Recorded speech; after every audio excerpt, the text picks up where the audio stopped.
Another blackface scandal turning Virginia politics into a crisis. So just where did blackface come from, and why, after nearly 200 years, is this still an issue? John Avlon has your reality check. Look, I get that William Faulkner warned us that the past is never dead. It's not even past. But why in the world are we still bedeviled by something as stupid and cruel as blackface in 2019? In the past, we've seen Virginia Governor Ralph Northam resisting basically universal calls for his resignation after his medical school yearbook page was discovered showing someone in blackface next to a guy dressed as a member of the KKK.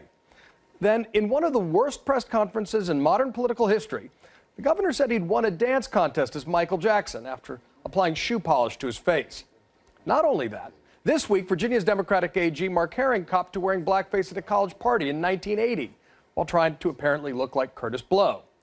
And then we found out that Virginia's Republican Senate Majority Leader Tom Norman edited 1968 Virginia Military Institute yearbook loaded with blackface, Confederate flags, and other racist tropes. It's been a big few months for belated blackface awareness. After all, Megyn Kelly torched her NBC gig after a cringeworthy conversation in which she couldn't quite get why blackface was bad. And just yesterday, Gucci was forced to pull a $900 sweater off the shelves because, well, just look at it. So let's do a Racism 101 reality check on blackface. You know the phrase Jim Crow? It was a common term for segregation laws that tried to roll back the results of the Civil War and resist civil rights for almost a century. But you might not know that Jim Crow was the name of a popular minstrel act in the 1800s, which was performed in blackface. And that's just an indication of the foundational pain, the institutional racism that's beneath what some people apparently think is a party trick. In these past few days, a clip from the Spike Lee film Bamboozled has been circulating online, and it shows some of the legacy of blackface in American culture, from the KKK celebrating the birth of a nation to black and white comedies, cartoon icons, and even musicals starring celebrities like Judy Garland and Bing Crosby. This was a reflection of the segregated times they lived in and the culture they inherited. But even with generous discounts for youthful idiocy, there's really no excuse for perpetuating blackface in 1984.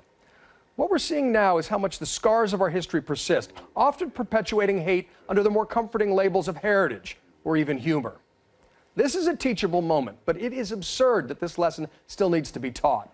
And while some conservatives delight in pointing out that Democrats are to blame in two of these cases, they'd like to ignore the fact that their last Senate nominee in Virginia, Corey Stewart, was a full-on neo-Confederate aficionado, or the GOP Florida Secretary of State, who just resigned after photos of him in blackface as a Hurricane Katrina victim surfaced, or that Congressman Steve King has been spouting white nationalist nonsense for years, and that the president still sees very fine people on both sides after Charlottesville.